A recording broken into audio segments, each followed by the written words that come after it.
For 20 years, I hid the truth about my son's father. I thought I'd buried the past forever, until my son opened that box and set everything I'd built on fire. There are some memories a mother carries like scars, silent, unseen, and buried under years of gentle smiles. My son, Adrian, thinks he knows everything about me. He doesn't. He knows the mother who packed his lunches, kissed his bruised knees, and stayed up all night helping him study. He doesn't know the girl. I used to be the one who made one mistake that changed everything. And that mistake has a name. The morning it all began. Sunlight poured through the old kitchen window, touching the edges of a photograph I had hidden for years. It was wedged behind a drawer, yellowed with age, the edges curling like tired petals. I didn't mean to find it that day, but life has a cruel way of uncovering what you're trying hardest to forget. Hey everyone, how are you all doing today? I hope you're safe, happy, and ready for another emotional story that will touch your heart. If you love stories about family, love, secrets, and the moments that change our lives forever, make sure to subscribe to our channel and join our growing community. Also, I'd really love to know, where are you watching from? Drop your city or country name in the comments below. It always makes me so happy to see our stories reaching hearts from all around the world. Now, sit back, relax, and let's begin today's story. I stared at it for a long time, me, maybe 19, standing barefoot by the sea, holding someone's hand. The camera had caught me mid-laughter, eyes closed, wind in my hair. For a moment, I wasn't the woman who worked 2 jobs and raised a boy alone. I was her again, the girl who believed in forever. Mom? Adrian's voice broke through the haze. He was 17 now, tall, kind, the kind of boy people trusted instantly. He looked so much like his father that sometimes it hurt to breathe. I quickly shoved the photograph back into the drawer. Yes, sweetheart? Where's the charger? I'm gonna be late. Check the counter, I said, forcing a smile. And take your jacket, it looks like rain. He groaned, the way only teenagers can, but grabbed the jacket anyway. Then he kissed my cheek. Love you, Mom.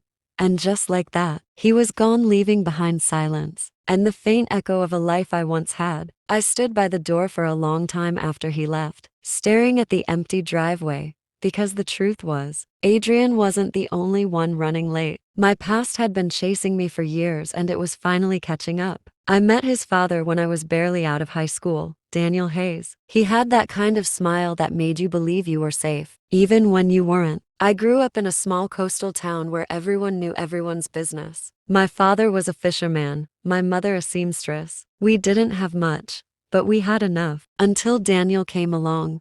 He wasn't from town, he was studying in the city and visiting his aunt for the summer. He said he loved the ocean, the way it swallowed noise and gave you peace. I didn't know then that he'd also swallow my heart whole. We fell in love the way young people do, to fast, to deep, to blind. He promised me a future. I believed him, but summer ended, and so did his words. Except, something stayed behind. A heartbeat, a life. I remember the day I found out I was pregnant. I was 19, working part-time at the diner, hands trembling as I stared at the tiny plus sign. Daniel didn't pick up when I called. He didn't answer my letters either. By the time I realized he wasn't coming back, my father already knew. He didn't shout. He didn't have to. His silence said enough. In a town that judged faster than it forgave, my pregnancy became the only thing people saw. My friends disappeared. My mother cried behind closed doors. And me?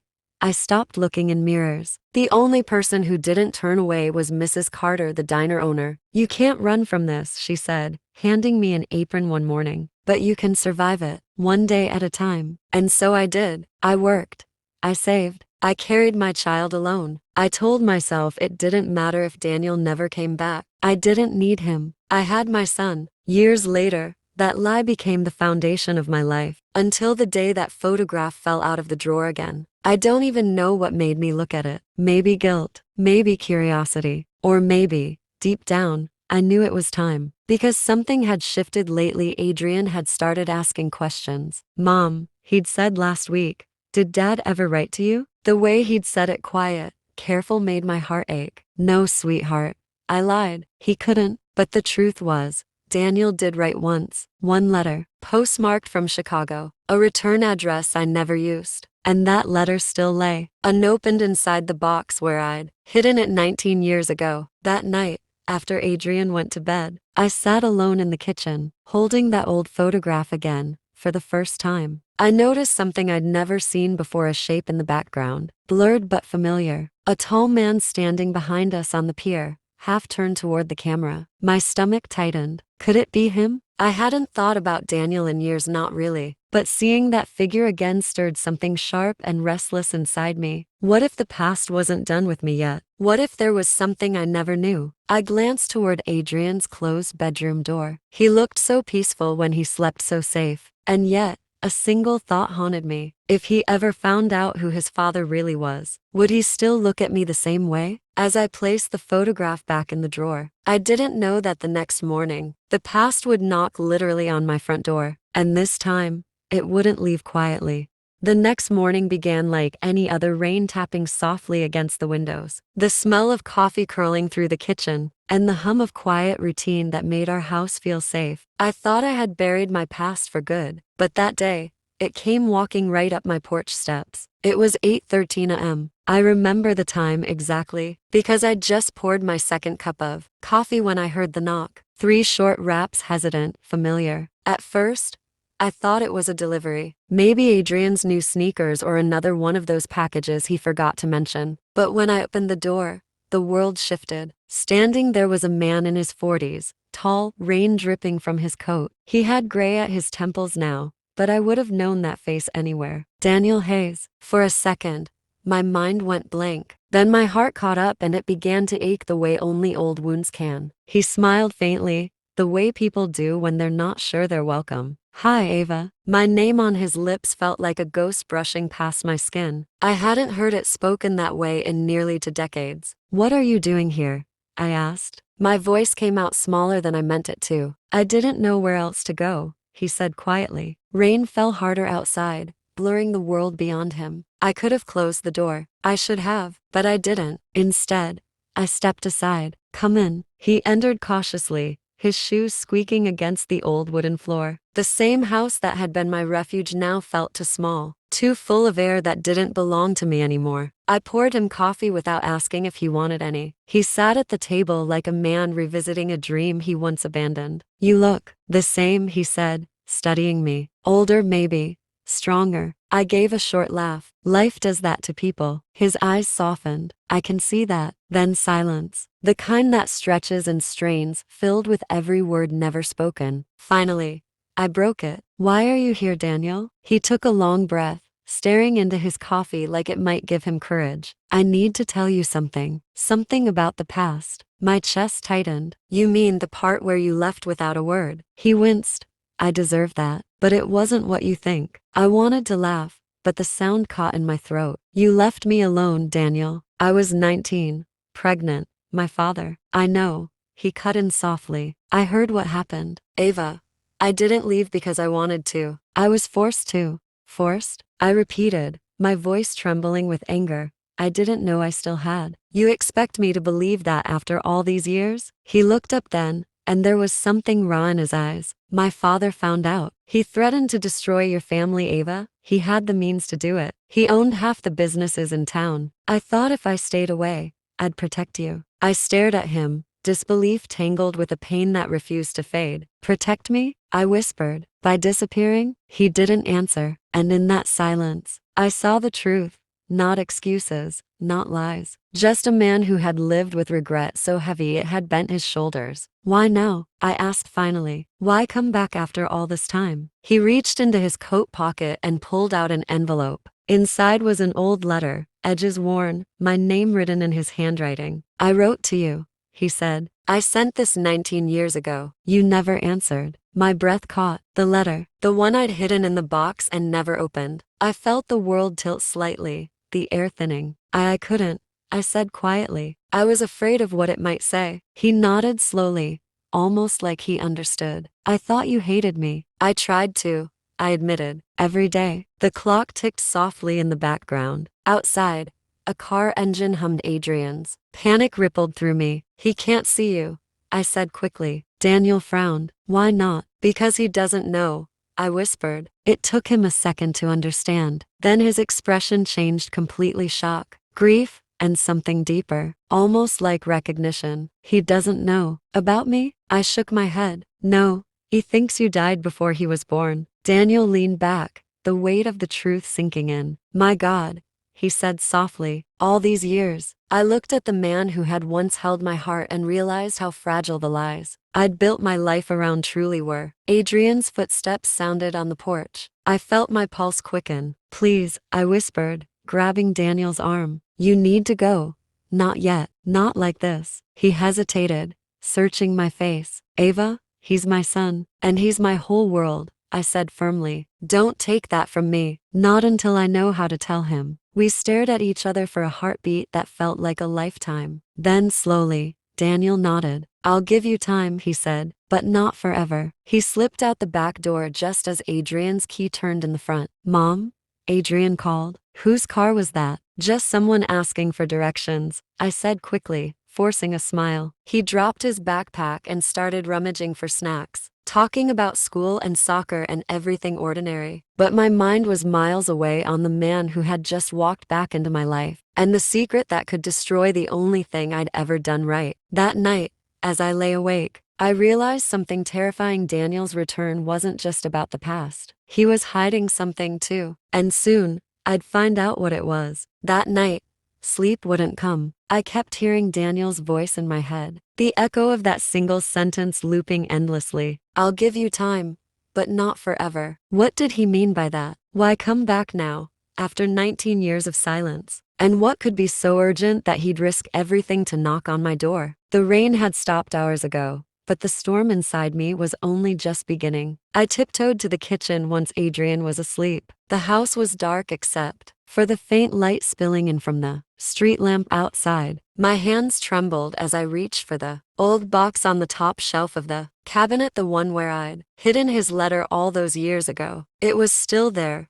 right where I'd left it, a little dusty but untouched. I sat at the table, the paper soft and fragile between my fingers. 19 years I'd avoided it. 19 years of pretending I didn't care. The envelope was sealed with Daniel's old handwriting, messy, rushed, like he'd written it with shaking hands. For a moment, I almost couldn't bring myself to open it. But then I did. The paper inside had yellowed with age. The ink had faded, but the words were still clear enough to read. Ava, if you're reading this, it means I failed to find another way. They're watching me, people you don't know, but people who know about you. You have to disappear, for now. Take the baby and go somewhere no one can find you. I'll come for you when it's safe. Don't trust anyone, not even the police, especially not them. If anything happens to me, promise me you'll keep our son safe. D. My breath caught. I read it again and again, trying to make sense of the words. Who was they? What danger could Daniel have been in back then? And why hadn't I known? I'd spent years believing he'd abandoned me. But what if the truth was far darker than that? A chill ran down my spine as I noticed something else written faintly on the back of the paper in hurried scrawl. If you ever need me, look for the lighthouse. The lighthouse. It had been abandoned since before Adrian was born. The old Marin Point tower out by the cliffs. Nobody went there anymore. I folded the letter carefully, my heart pounding. Whatever Daniel had gotten himself into back then, it wasn't over. And if he'd come back now, maybe it meant the danger had found him again. The next morning, I went through the motions of breakfast like a ghost. Adrian chattered about his upcoming exams, his plans after graduation, and I nodded, pretending to listen. Mom, he said suddenly, are you okay? I blinked. Why? You've been off lately, he said, frowning, like you're thinking about something you can't tell me. He was too perceptive, just like his father. I'm fine, sweetheart, I lied. Just tired. He hesitated, then smiled. Okay, don't forget, I've got practice after school. When the door closed behind him, I exhaled a breath I didn't know I'd been holding.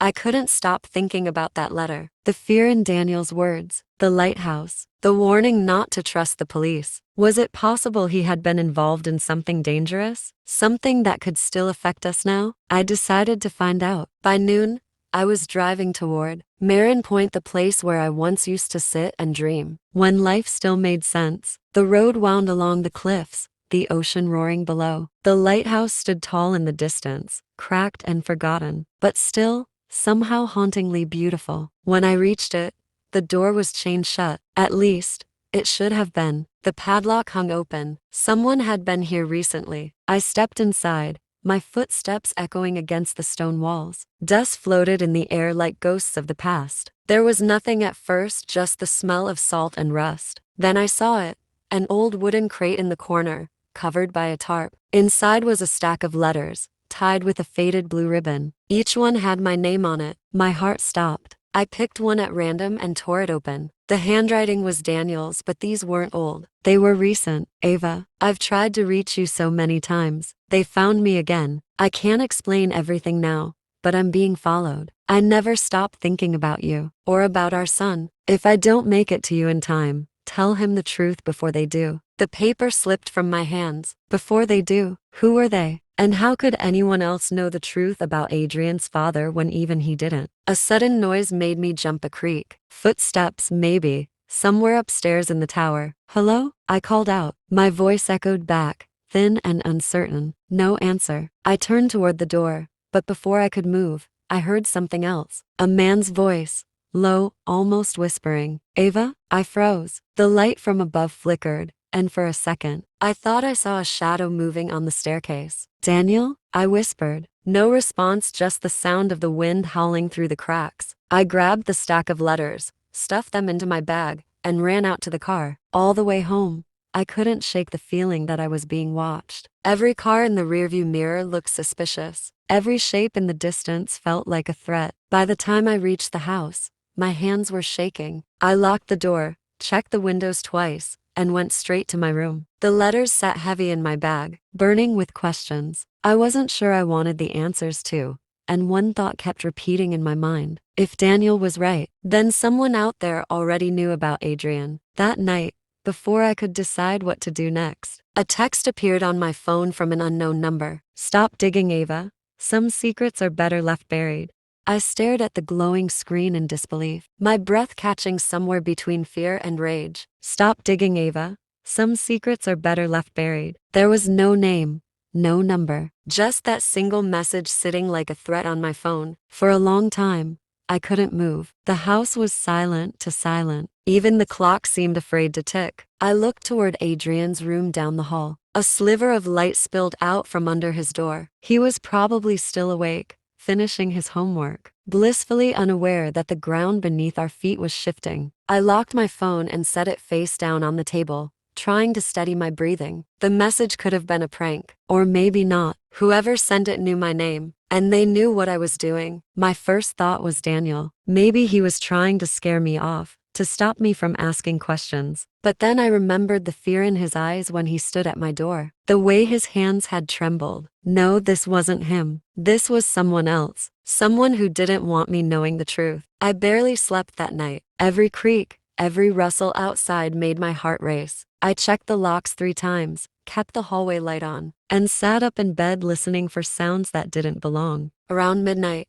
I got up and pulled the letters from my bag again. There were 8 of them in total, each one sealed, each one marked with a different date over the past 5 years. He'd been trying to reach me all that time. I opened the second letter, hands trembling. Ava, I found out what happened the year we lost contact. It wasn't random. It wasn't just my father. There were people behind it, people who didn't want the truth to come out. I can't explain everything here, but I have proof. Keep our son safe. Don't trust anyone until you hear from me. Proof. That word echoed through me like thunder. Proof of what? And then a terrible thought crossed my mind. What if Daniel hadn't just been in danger? What if we were? The next morning, I decided to act normal for Adrian's sake. He came downstairs, yawning, rubbing his eyes, backpack slung over one shoulder. Morning, Mom. Morning, sweetheart, I said, pouring him coffee. You sleep okay? He nodded, grabbing toast. You sure you're okay? You look like you didn't sleep. I forced a small smile, just couldn't turn my brain off. He grinned. You think too much. And then, as if to make my heart stop, he added,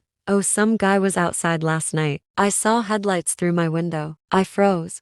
What do you mean? He shrugged. Probably just someone turning around. But it was weird, engine running for a while, then gone. I hid my shaking hands under the counter. Did you see who it was? No. Too dark. You sure you're okay, Mom? I nodded quickly. Yeah, probably nothing. But deep down, I knew better. The moment he left for school, I called Daniel. He answered on the second ring, his voice low. Ava, I got a message, I said without preamble. Someone knows I've been reading your letters. There was silence on the other end, then a sharp inhale. Did it say anything? Just to stop digging. Daniel, what's going on? His voice dropped to a whisper. I can't say over the phone. They monitor everything. Who are they? I demanded. You need to trust me, he said. Meet me tonight, 7 o'clock, Marin Point Lighthouse. It's the only place they can't track. Daniel, but the line went dead. The rest of the day dragged like a storm cloud refusing to break. I kept replaying the call, his tone, his words. They monitor everything. By 6:30, the sky had turned the color of bruised steel. I left a note on the counter for Adrian. Went to help Mrs. Carter with something at the diner. Back soon. Dinner's in the fridge. Love you. Then I drove toward Marin Point. The road was empty, the sea restless under the fading light. Every few minutes I checked my mirror, half expecting to see headlights behind me. But I was alone, or so I thought. The lighthouse loomed ahead, its shadow stretching long against the rocks. The door was still unlocked. Inside, I found Daniel waiting near the stairs, coat damp from the mist, eyes tired but alert. You came?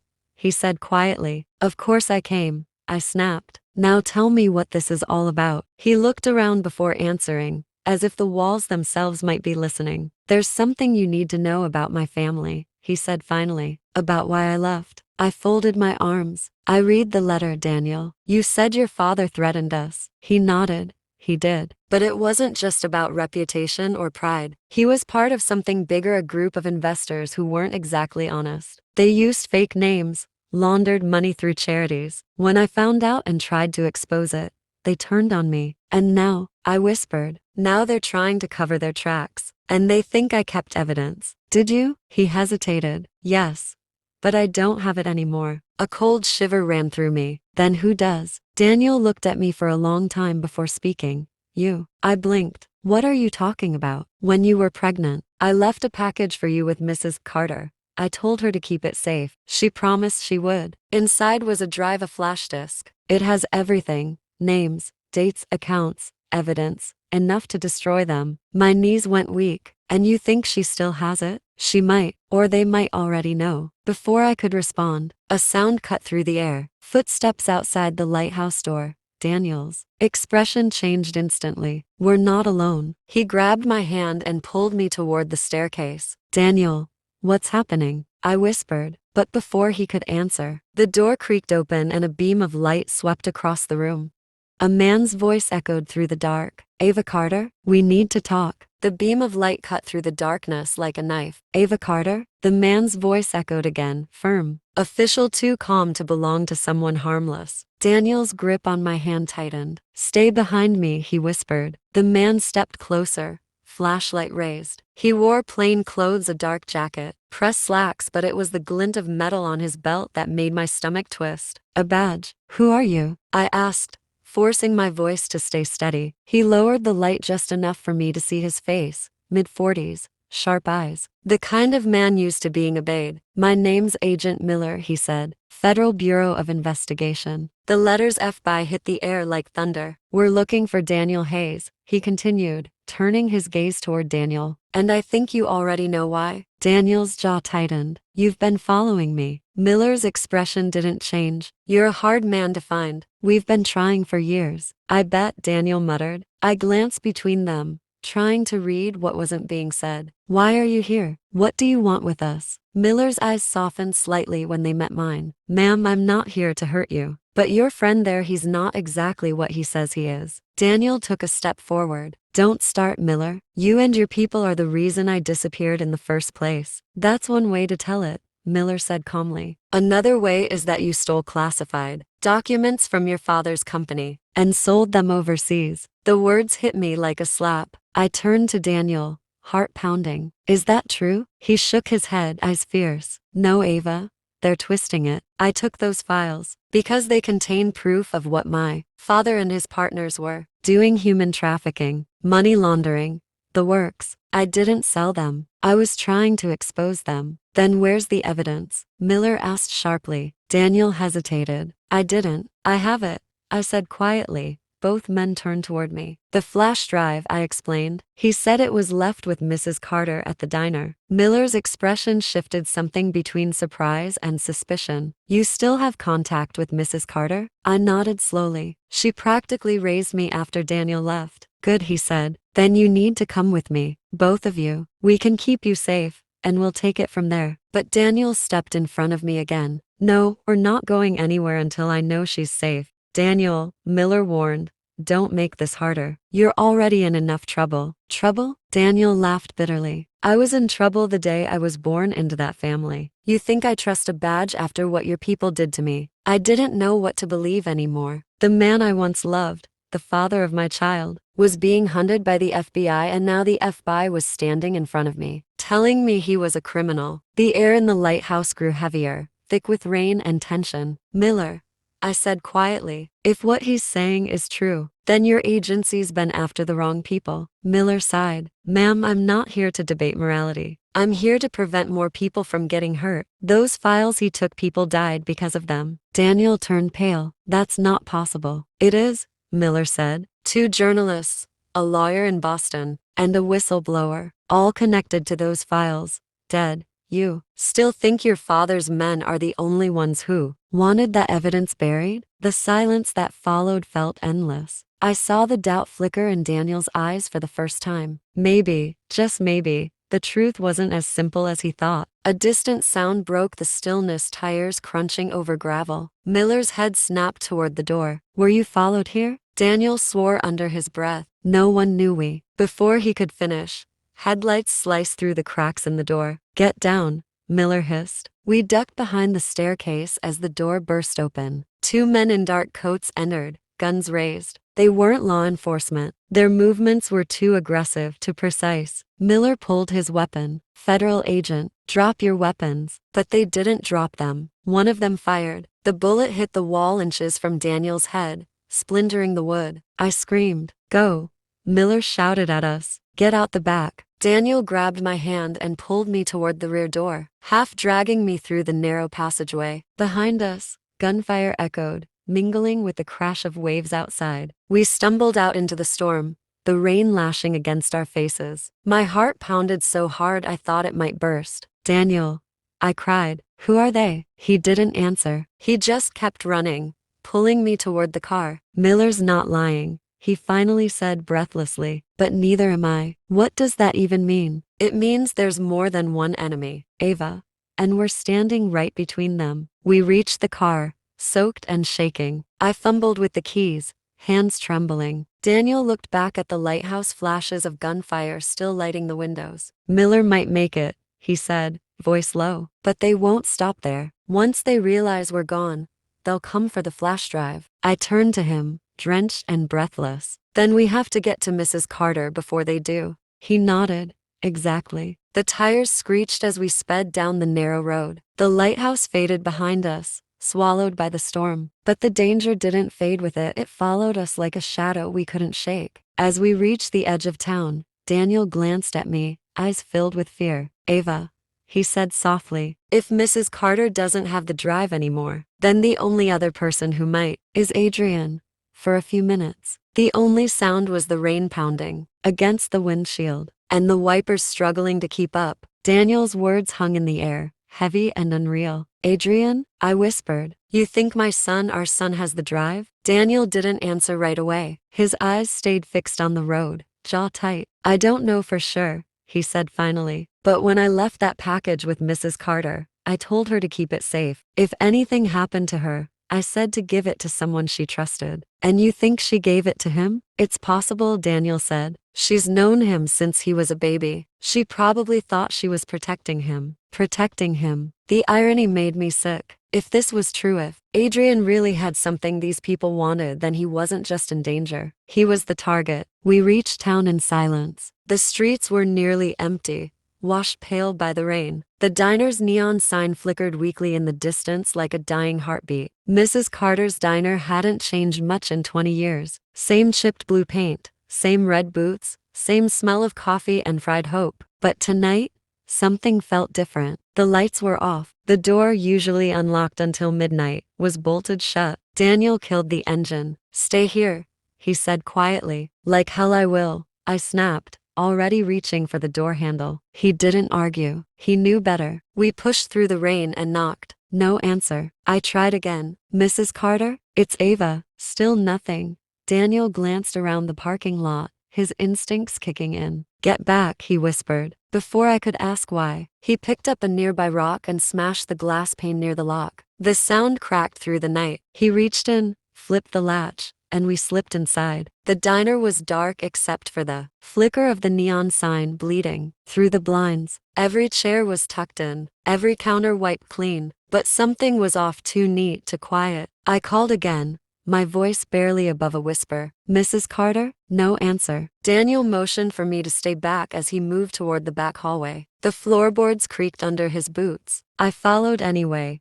my heart beat loud in my ears. The office door at the end of the hall was slightly open. A soft hum came from inside, the sound of a refrigerator or an old fan. Daniel pushed the door slowly.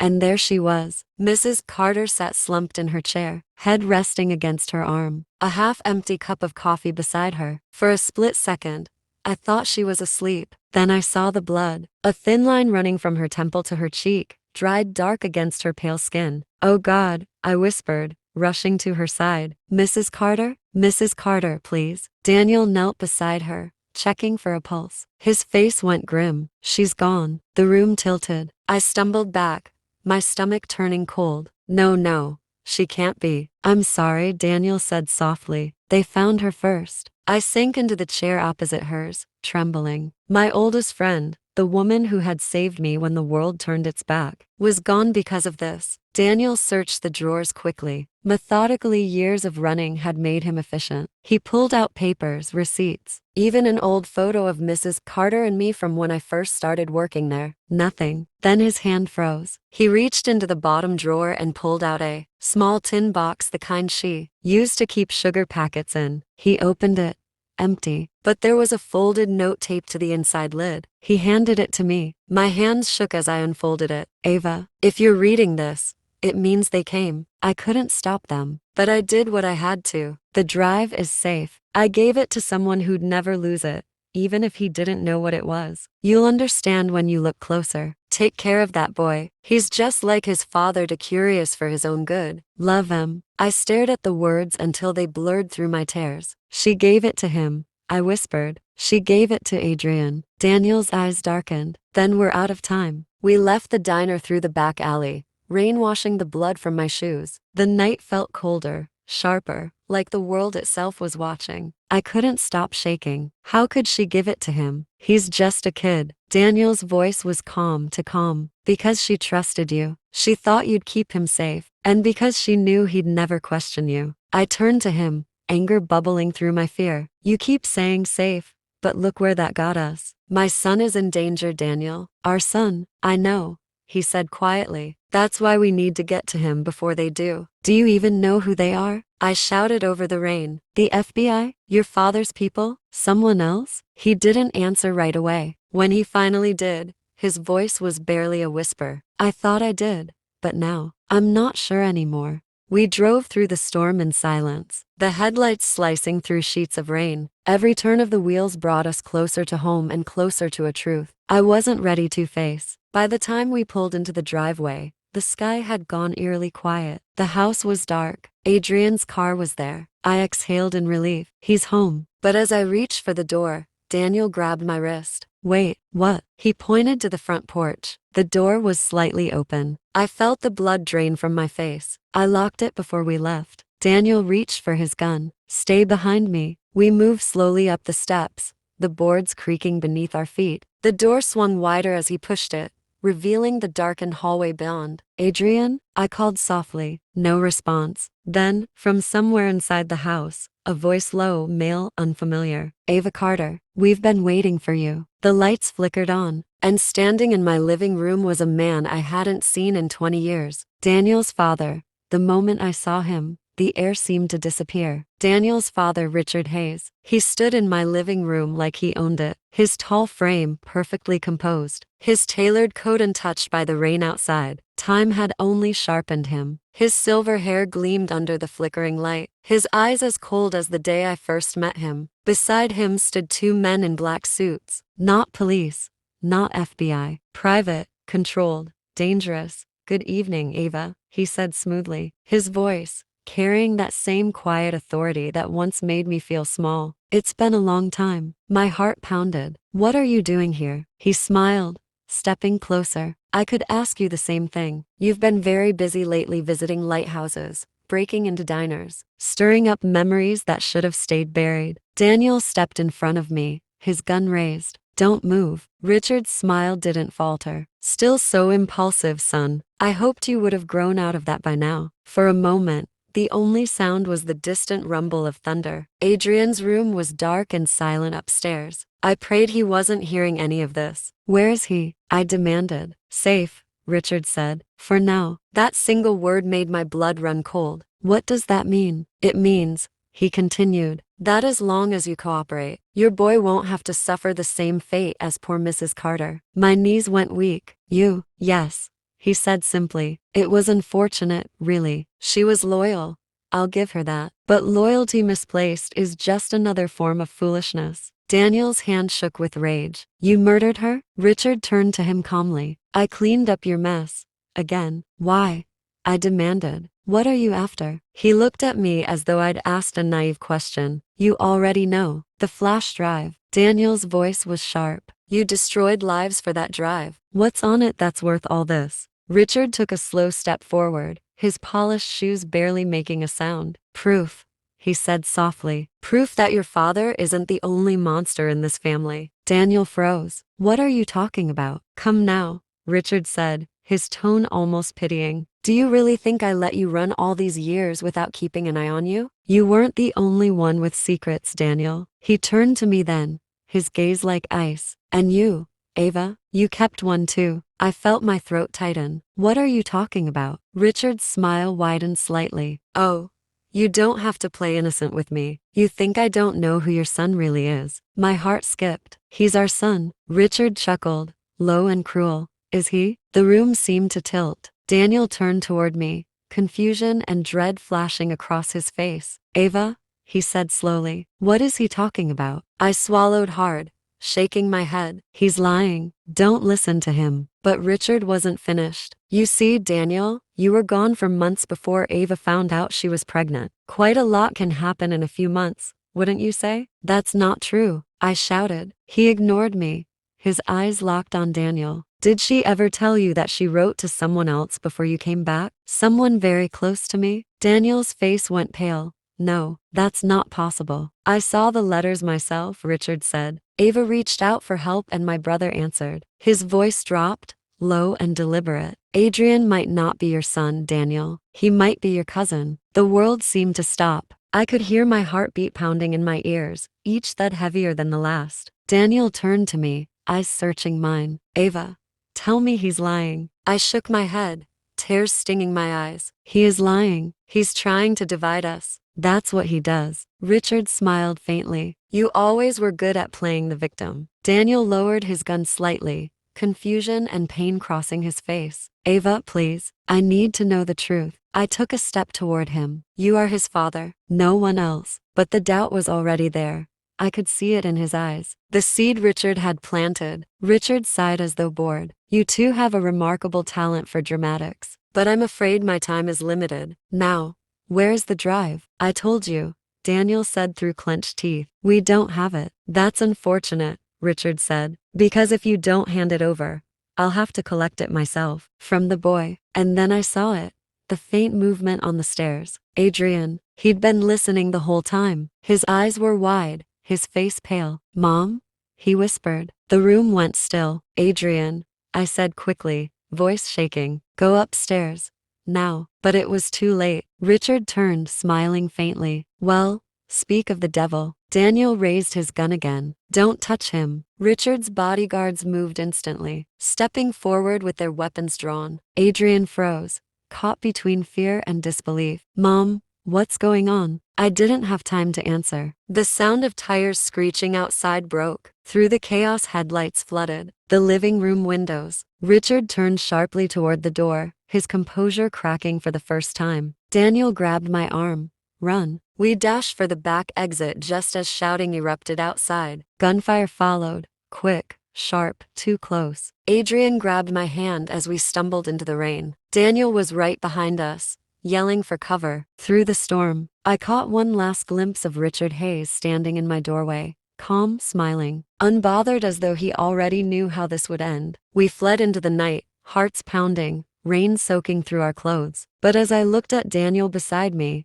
one thought refused to fade. What if Richard wasn't lying? What if the biggest secret wasn't Daniel's, but mine? The rain chased us down the winding road like a living thing, slashing against the windshield as Daniel sped through the night. Adrian sat in the back seat, pale, silent, his wide eyes fixed on the road ahead. I could feel the weight of his gaze burning into me, even though he didn't speak. He'd seen too much. He'd heard too much. And yet, I knew, the worst part was still locked inside me, the truth I'd buried 19 years ago. Daniel's knuckles were white around the steering wheel. He hadn't said a word since we fled the house. Finally, he broke the silence. "Where are we going?" I asked, my voice barely steady. "There's an old cabin near the ridge," he said. "A friend's place. We can stay there till morning." Adrian leaned forward. "Someone tell me what's going on. Who is that man? And why did he say, 'Don't'?" Daniel snapped. His tone was sharp, cutting. "Not now." Adrian fell silent again, but I could see the tremor in his jaw, the anger brewing beneath his fear. My son had always been calm, rational, steady, but tonight, I could see a fire in him that scared me because it looked just like his father's. When we finally reached the cabin, the rain had softened to a whisper. The air smelled like pine and wet earth. Daniel parked the car and scanned the tree line before motioning us inside. The place was small and dusty, but safe. A single lamp cast a dim, amber glow across the wooden floorboards. "Adrian," Daniel said quietly, "sit down. We'll explain everything." My son crossed his arms. "Good.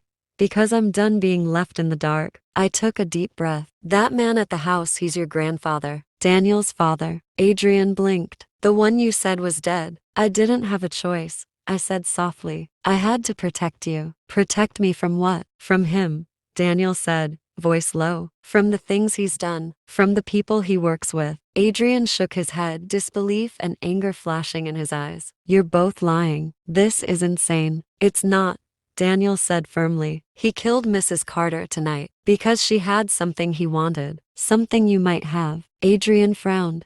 "Me? I don't have anything." Daniel turned to me. "Ava, tell him." I froze.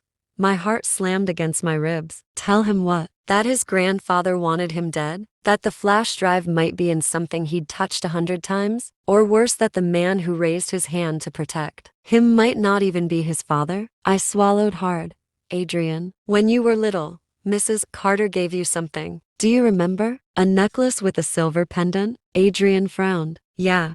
The one shaped like a compass. I used to wear it all the time when I was a kid." "Why? Do you still have it?" "I think so," he said slowly. "It's in one of my old boxes." "Why?" Daniel's expression darkened. "That's it. That's where she hid the drive." Adrian blinked. "Wait, you're telling me that necklace had some secret spy stuff inside it?" "That's ridiculous." "It's not ridiculous," Daniel said quietly. "It's the reason people are dying." Adrian shook his head in disbelief. "You expect me to believe any of this?" "Yes," I said, my voice trembling. "Because it's true." He looked at me, then really looked at me. "Then tell me the rest," he said. "Tell me why that man said you lied about Dad. Why he said I might not be his son." My stomach dropped. Daniel turned sharply toward me. "Adrian, no," my son said, his voice breaking. "I deserve to know." The room went quiet except for the faint crackle of rain outside. I took a long breath. "Before you were born, things were different. I was scared, alone. Daniel was gone. And your grandfather Richard, he came to the diner one night. He said he wanted to help. I believed him." I looked at Daniel, my eyes burning. "He told me Daniel was never coming back, that he was in trouble, and if anyone found out about the baby, I'd lose everything. He said he'd take care of me until the storm passed." Daniel's face hardened. "You didn't?" "No," I said quickly. "Nothing happened. He used me, manipulated me, made me think he cared. But when I found out the truth, he turned on me. That's when I ran." Adrian's voice was barely a whisper. "So you don't know for sure?" I met his eyes, tears threatening to spill. I do.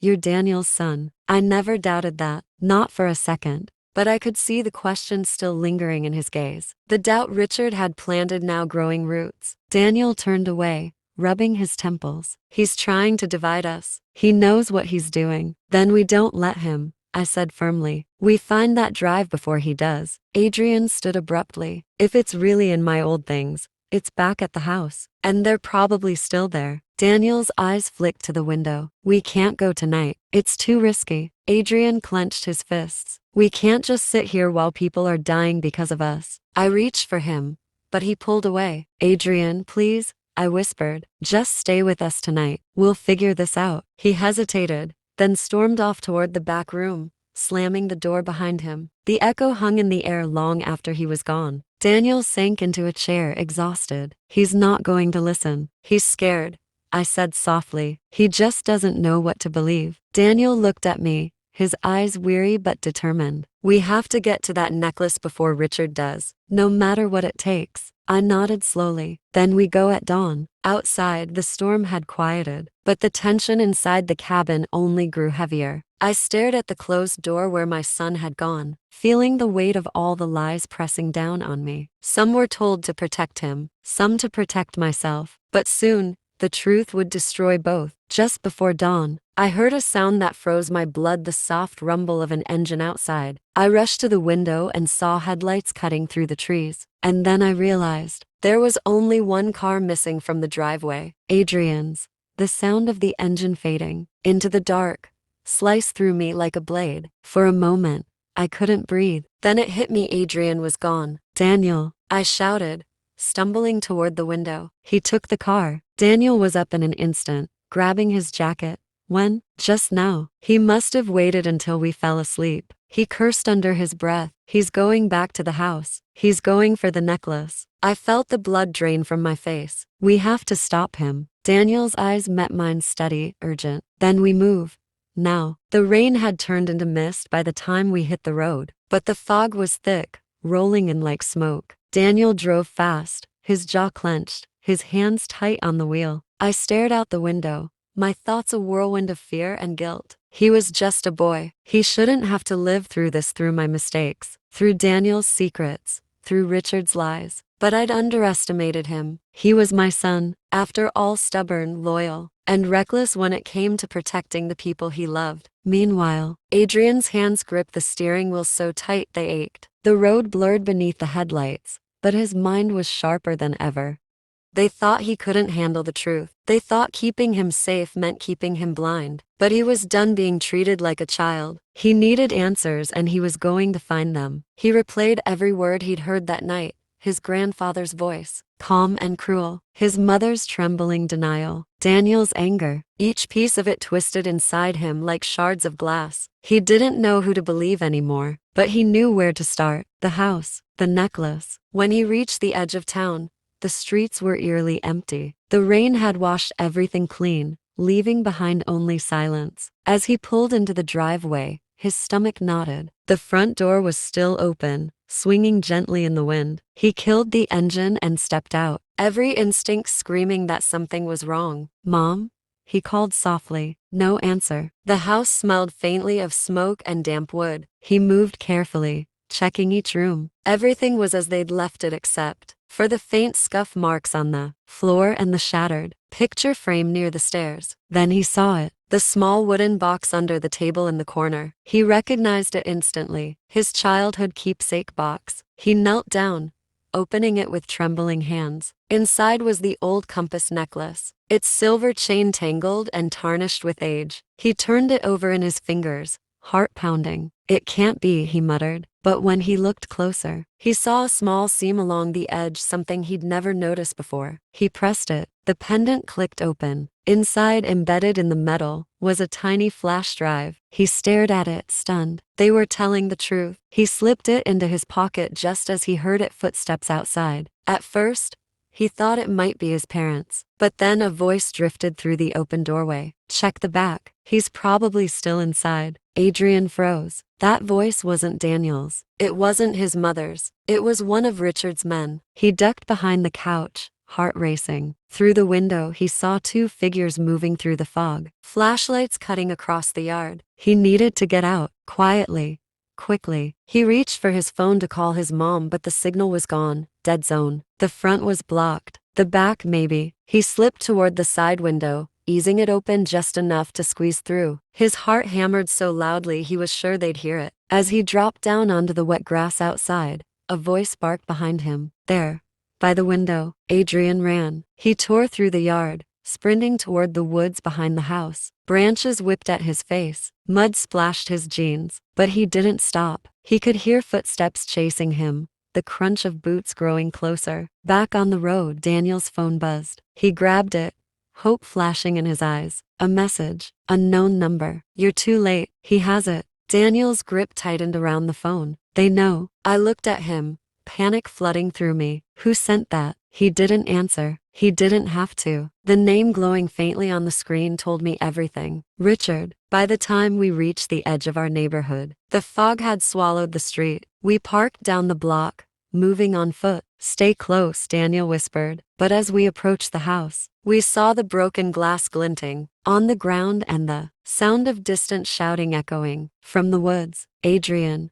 I breathed. Daniel grabbed my hand. He's running. That means he's still alive. Meanwhile, Adrian stumbled through the trees, lungs burning, rain soaking through his shirt. He didn't know where he was going, only that he had to keep moving. Then, through the mist, he saw an old wooden sign half buried in the mud. Marin Point to Miles, the lighthouse, where it all began. He tightened his grip on the flash drive and whispered to himself, if that's where this started, maybe it's where it ends. And then he disappeared into the fog. Back at the house, I found the broken box on the floor and the missing necklace. My knees gave out as realization hit me. Daniel, I whispered, my voice shaking. He has the drive, and he's heading straight into their hands. The road to Marin Point was little more than a scar through the fog, barely visible in the weak light of dawn. The sea crashed below the cliffs like a restless monster, its voice echoing through the mist. I clutched the dashboard as Daniel drove faster than he should have, the tires skidding around sharp bends. Every second felt like one too many, every mile a prayer.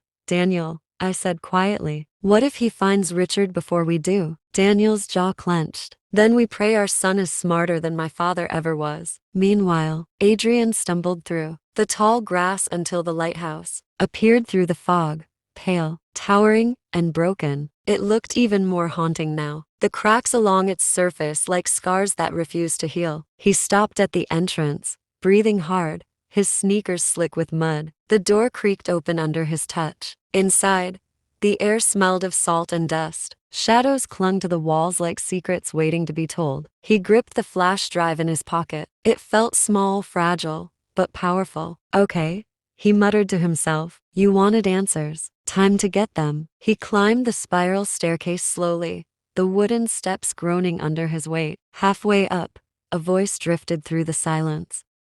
I was wondering when you'd come. Adrian froze. At the top of the stairs, half hidden in shadow, stood Richard Hayes, calm, composed, like he'd been expecting him all along. Don't be afraid, Richard said softly. I'm not here to hurt you. Adrian's pulse raced. Where's my mom? She'll be here soon, Richard said, descending a step. But she's confused, you see. She doesn't understand what any of this really means. Meaning what? Richard smiled faintly. Meaning you, Adrian. You're the key to everything. Adrian took a step back. You're insane. Am I?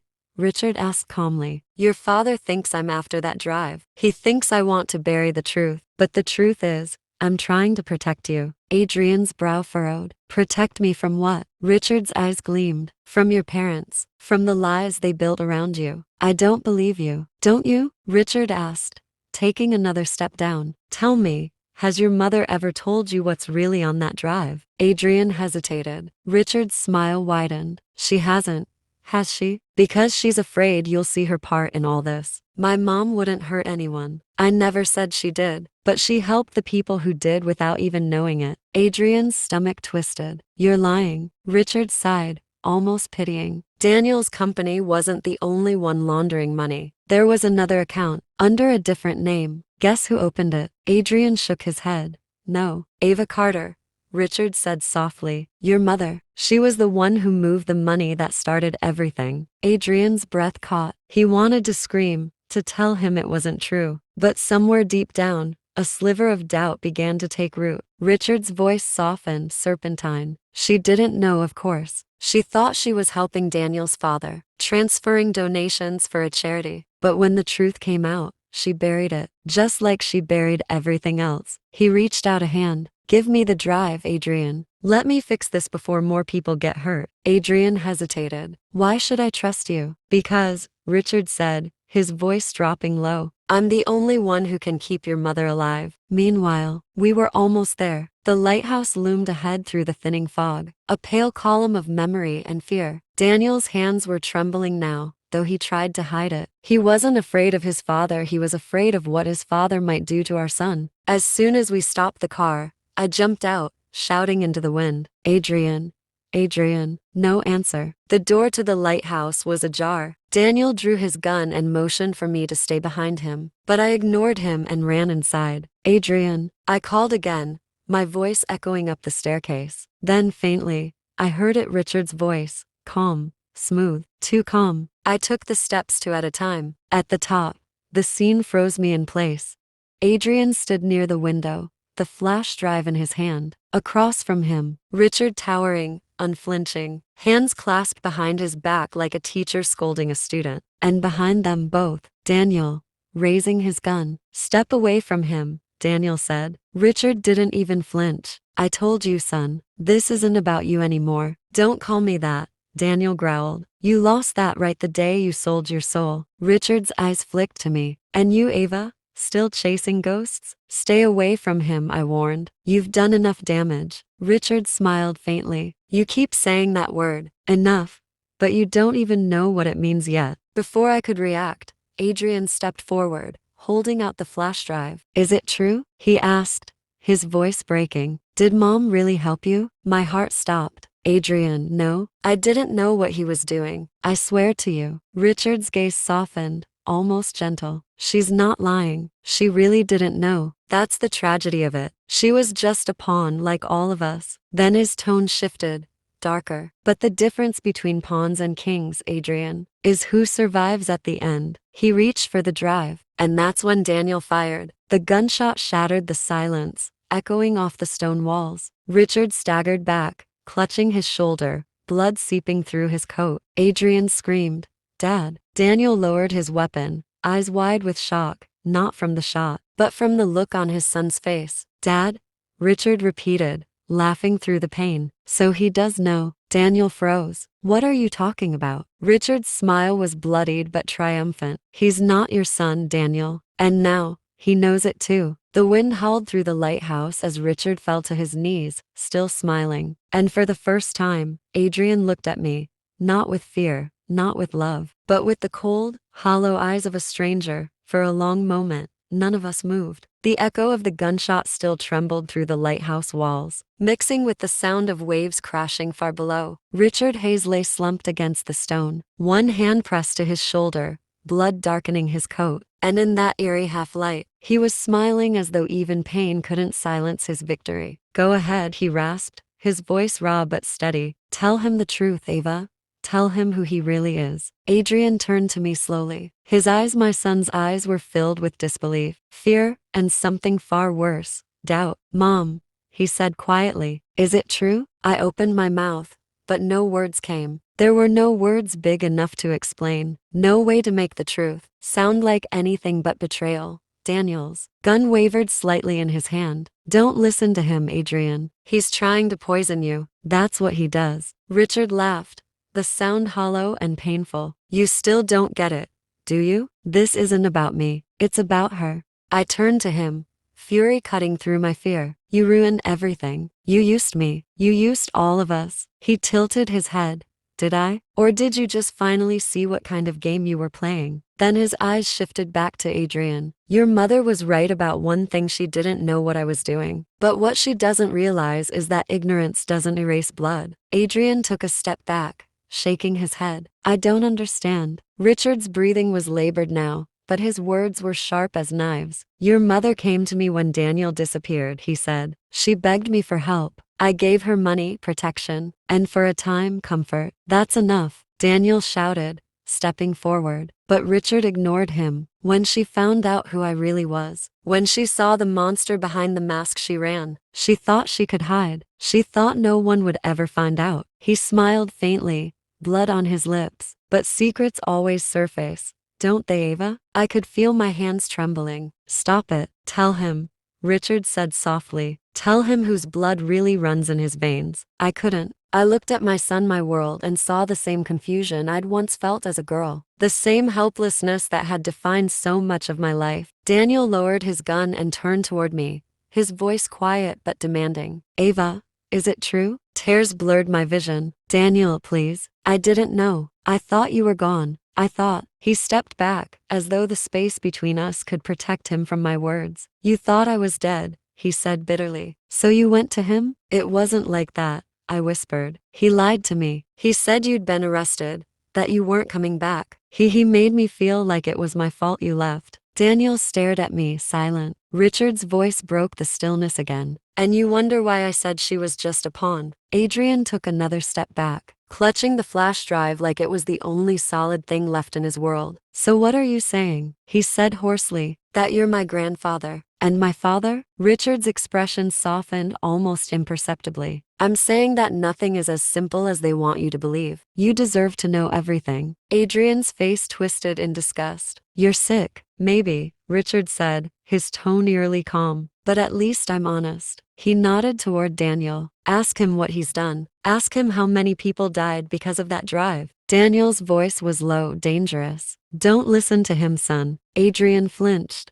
Stop calling me that. I don't even know who I am anymore. The words sliced through me. I took a step toward him, tears spilling down my cheeks. You're my son, no matter what blood says. You are mine. But he shook his head. Yours, and his, and his. He turned away, gripping the drive so tightly his knuckles went white. Daniel reached for him. Adrian, please. Whatever's on that drive, we can fix this together. Adrian's voice trembled. You can't fix blood. And then he bolted. It happened so fast that neither of us could stop him. He ran down the stairs, footsteps echoing off the stone. Adrian, I screamed, chasing after him. By the time I reached the bottom, the door was swinging open, the fog outside swallowing him whole. Daniel caught up to me, grabbing my arm. Ava, stop. You'll lose him in the cliffs. I've already lost him, I choked. You both have. We stumbled out into the gray dawn, shouting his name, but the wind carried our voices away. The lighthouse loomed behind us like a ghost of everything we'd built and broken. Richard's voice drifted down from above, faint but unmistakable. You can't protect him from the truth forever. Daniel turned back toward the stairs, rage flashing across his face. You've done enough, old man. But when we reached the top again, Richard was gone. All that remained was a smear of blood on the wall and the faint sound of waves crashing below. We stood there,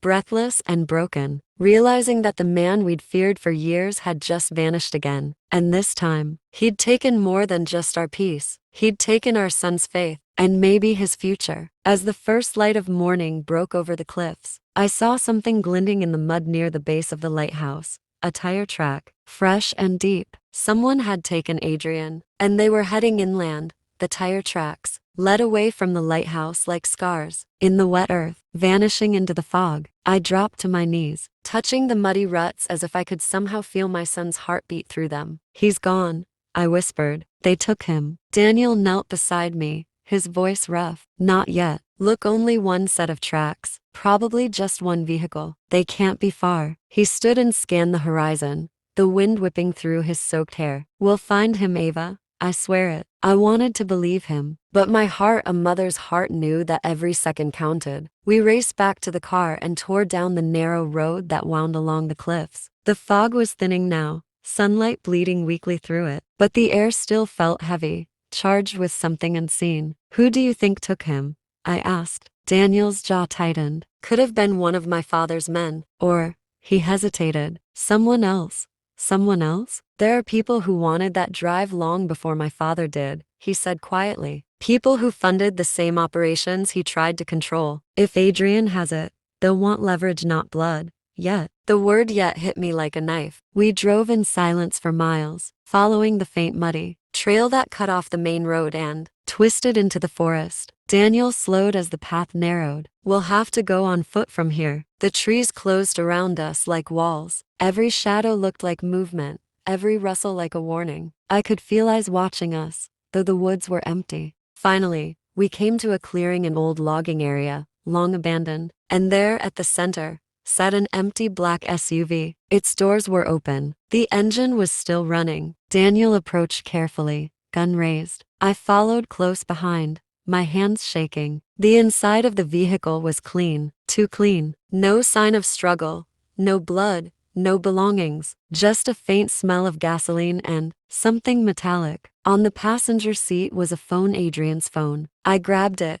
hands trembling. The screen was cracked but still on. There was only one message, unsent, half-typed. "Mom, if you get this," they said. The text stopped there. "Oh God," I whispered, pressing the phone to my chest. Daniel scanned the tree line. "They're moving him somewhere else. Fast. We have to find out where." He pulled out his own phone, typing furiously. "I'm tracing the last signal." The seconds dragged like hours. Finally, the device beeped. "Got it," he said. "It's heading northeast toward the industrial district." The industrial district, the one that had been shut down for years after the fire. The same place Daniel's father had once used as a front for his company's offshore accounts. "Of course," I muttered. "He's bringing him back to where it all started." Daniel slammed the car into gear. "Then that's where it ends." We reached the outskirts of the city by late afternoon. The skyline was gray and silent, the world holding its breath. The old Hayes shipping warehouse loomed at the edge of the docks, massive, rusted and empty. Or at least,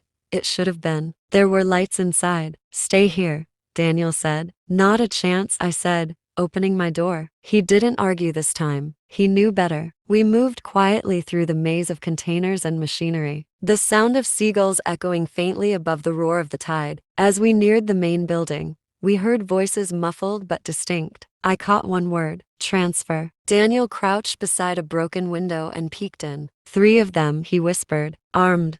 My father's not here, but someone's giving orders." I dared to look. Inside, I saw Adrian tied to a chair, bruised but alive, and standing beside him was a woman I didn't recognize. She was young, maybe 30, sharp features and cold eyes. She wore black, her hair tied tight, her movements precise, and when she spoke, her voice was eerily calm. "Upload it," she said to one of the men. "Now, before the others find out." Daniel's eyes widened. "They're trying to decrypt the drive." I felt my chest tighten. "If they do, they'll have access to every name on those files," he said. "Every account, every secret my father ever hid." That kind of information can buy anything: power, silence, even governments. We needed a plan, and we needed it now. But before we could move, the woman inside turned suddenly, as if she'd sensed us. Her gaze locked on the window. "Move," Daniel hissed, pressed my forehead against his chest and screamed. Adrian dropped to his knees beside us. Dad,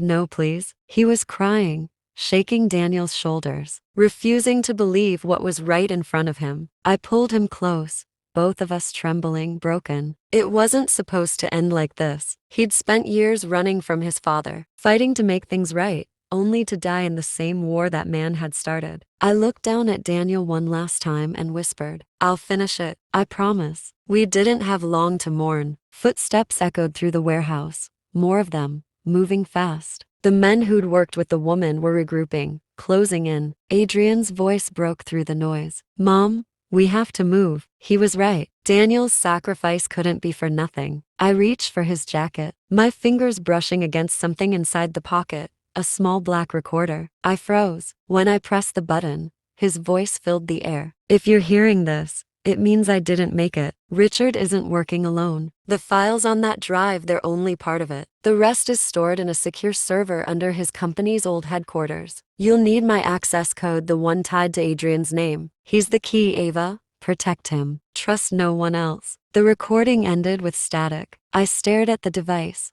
my mind racing. The rest of the evidence, everything that could finally bring Richard down, was still out there. And now, Adrian was the only one who could unlock it. We ran, through the corridors, past the rusted machinery, through the shattered doorway, where the storm wind screamed like grief itself. Behind us, Shouts echoed angry, desperate. Adrian gripped my hand, pulling me through the maze of shipping containers until we reached the docks. The water churned violently, black and cold. What now? He panted. I turned to him, clutching Daniel's recorder. Now we finish what he started. We reached a small boathouse near the edge of the pier, half collapsed but still standing. Inside was an old speedboat covered in dust and tarp. I grabbed a wrench, smashed the lock, and tore off the cover. The engine sputtered, but came alive after a few tries, a small miracle. As we pushed off from the dock, I glanced back. Smoke was rising from the warehouse. The people who'd taken my son were either dead or running, but I knew better than to think it was over. Somewhere, out there in the gray horizon, Richard Hayes was still pulling the strings, and I was done being his puppet. Hours later, we docked at a quiet inlet near the edge of the city. Adrian sat silently at the bow, his face pale, his eyes hollow. He hadn't said a word since we left. Grief hung between us like fog. I sat beside him, brushing his hair back gently. You look just like him, I whispered. He didn't answer. He died trying to protect you, I said softly, trying to protect all of us. Adrian finally looked at me. He died because of me. No, I said firmly, because of your grandfather, because of me. He shook his head, voice breaking. Mom, what if he was right? What if Richard really is my father? I swallowed hard. I don't care what blood says. You're Daniel's son. You're mine. That's all that matters. He nodded weakly, then reached into his pocket. Mom, the drive. It's still here. I stared at it, the small unassuming piece of metal that had cost so many lives. Daniel's message replayed in my head. You'll need my access code. He's the key. Adrian, I said slowly, if we use that drive, we can expose everything.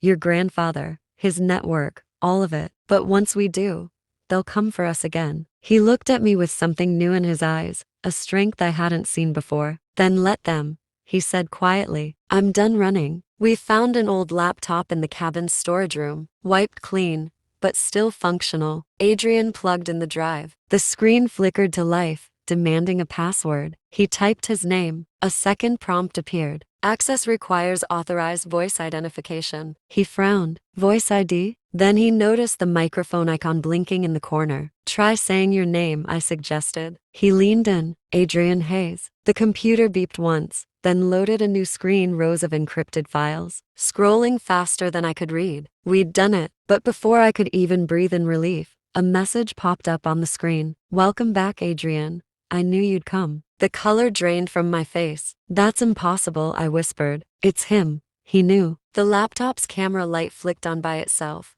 glowing red. Then, across the speakers, Richard's voice filled the room, calm, composed. Venom wrapped in silk. Ava, Adrian, if you're seeing this, then you've finally caught up. Congratulations. I always knew my son would die for something he didn't understand. And I always knew you'd try to take what's mine. But you can't run from blood. It always finds its way home. The video paused, replaced by coordinates flashing on the screen. Adrian stared at them, his voice shaking. Mom, those numbers, they lead back to his estate. I nodded slowly, feeling something harden inside me. Then that's where we end this. As the boat rocked gently under the pale moonlight, I looked out across the black water and whispered the promise I'd made to Daniel. I'm coming for you, Richard. And this time, you'll answer for everything. Richard Hayes' estate stood like a fortress at the edge of the cliffs, vast, gleaming, and silent. Its glass walls caught the faint light of dawn, reflecting the ocean's gray fury below. From a distance, it looked like something out of a dream. Up close, it felt like the mouth of a beast. We left the boat hidden among the rocks and climbed the winding path up toward the mansion. Adrian moved ahead of me, quiet, focused,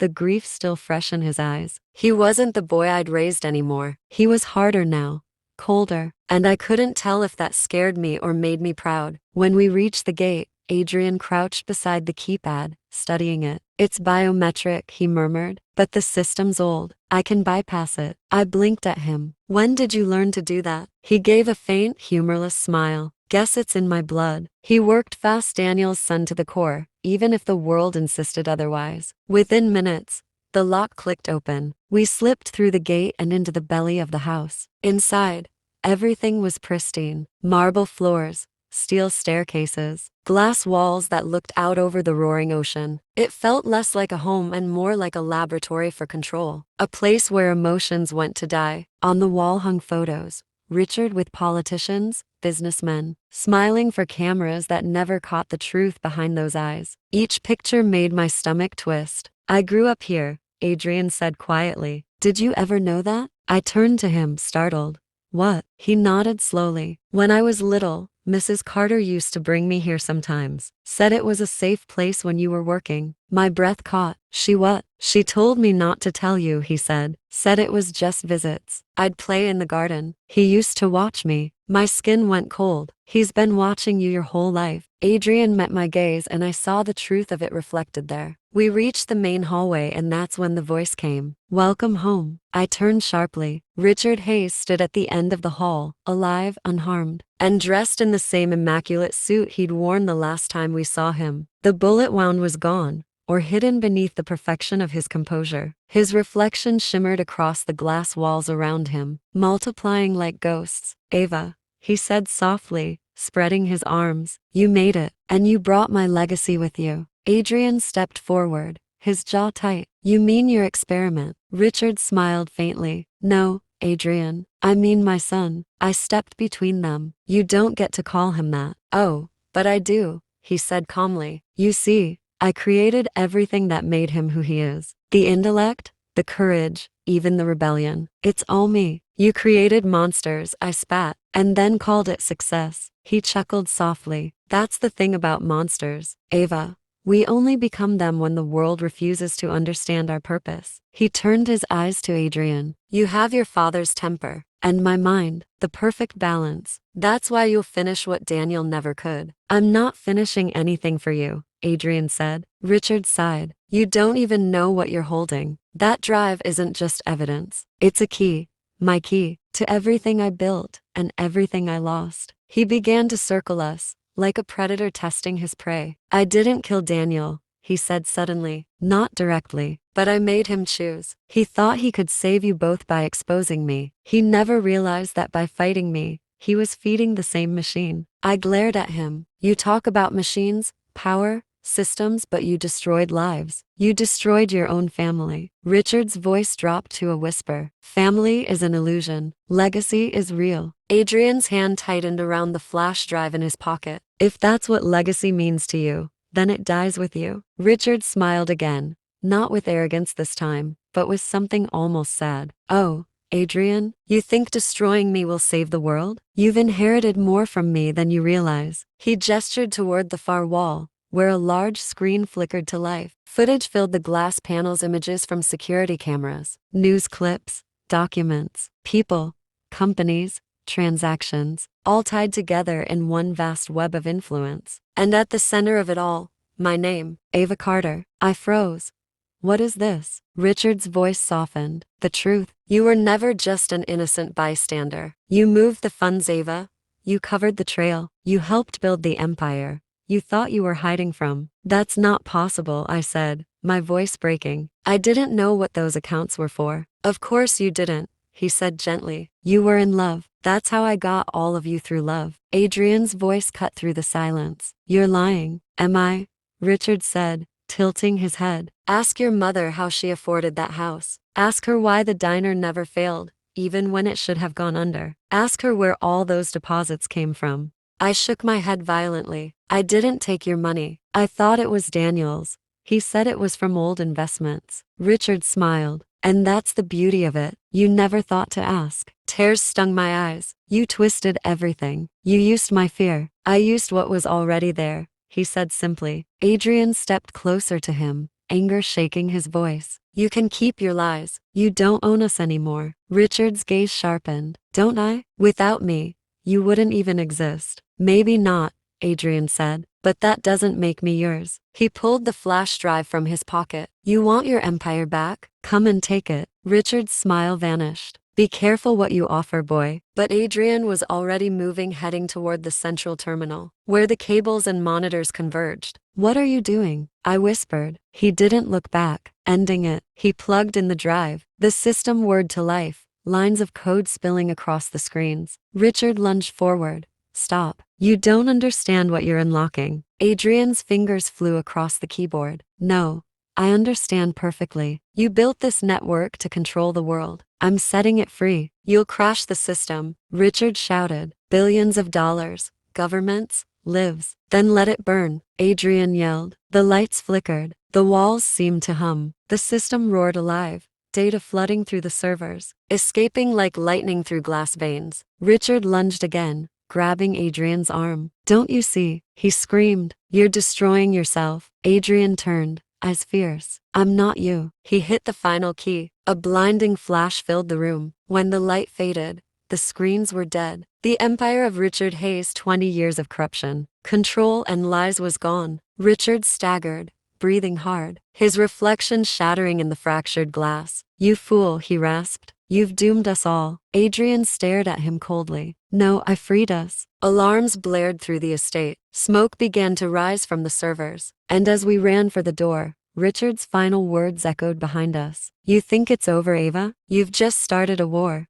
We ran through the smoke-filled hallways as alarms screamed overhead, red lights flashing against the glass walls like veins of fire. Behind us, Richard's empire burned, data unraveling, secrets collapsing, the illusion of power turning to ash. Keep moving, I shouted, grabbing Adrian's arm as we pushed through the last hallway. The heat was suffocating. Sparks rained from the ceiling. Every step felt heavier, every breath shorter. But we didn't stop. We couldn't. The world outside was waiting, and it didn't know yet that everything had just changed. When we burst through the front doors, the air hit us like salvation. The dawn sky was streaked with orange and gray, the wind filled with the bitter scent of burning glass. Behind us, the mansion groaned and cracked. Adrian stumbled to a stop, panting. It's gone, he said softly. Everything. I turned to him, my chest still heaving. No, not everything. He looked at me, confusion in his eyes. You, I said, you're still here. He managed a faint, broken smile, the first real one I'd seen since Daniel died. We made it down the cliff path and into the clearing where the car was hidden. The engine started on the first try, another miracle in a story that had run out of them. As I drove, Adrian leaned back, staring out the window at the sea below. For the first time, he looked young again, not a fighter, not a victim, just my son. After a long silence, he asked, Do you think it's over? I gripped the wheel tighter. For us? Maybe.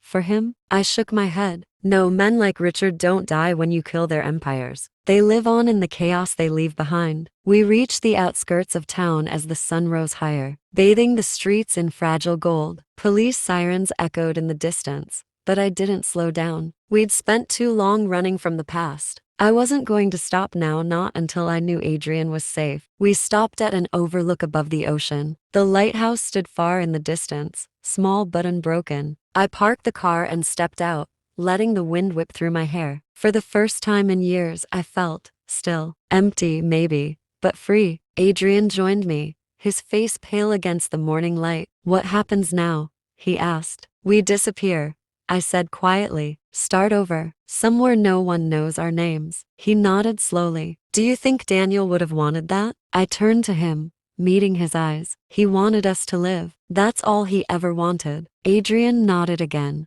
swallowing hard. I wish I could have said goodbye. You did, I said softly. He heard you. He always did. The wind shifted. Then, and with it came the faint sound of a helicopter in the distance. I turned, squinting against the glare. Adrian tensed. Mom, I see it. It was black, unmarked, and it was heading straight for us. I grabbed Adrian's hand. Go. Now. We sprinted back toward the car, but before we could reach it, the helicopter's speakers crackled to life, a distorted voice, cold and familiar. You can run forever, Ava, but war doesn't end with blood. It ends with inheritance. Richard's voice. I froze.